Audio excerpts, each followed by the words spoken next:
Understanding Human Nature by Alfred Adler was written in 1927.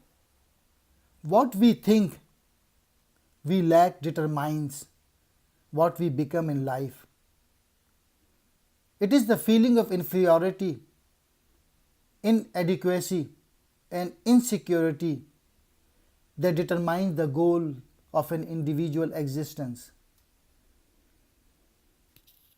One motive is common to all forms of vanity. The vain individual has created a goal that cannot be attained in this life. He wants to be more important and successful than anyone else in the world. And this goal is the direct result of his feeling of inadequacy.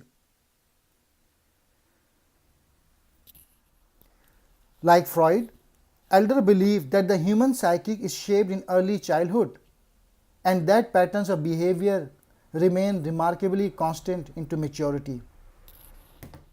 Freud believed human beings to be wholly driven by the strings of the unconscious mind. But Adler saw us as social beings who create a style of life in response to the environment and to what we lack.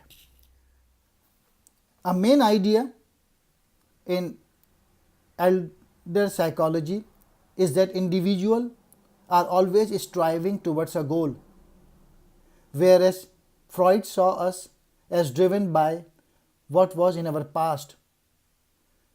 Adler had a teleological view that was driven by our goals, whether they are conscious or not. The author wrote, "The hardest thing for human beings to do is to know themselves and to change themselves."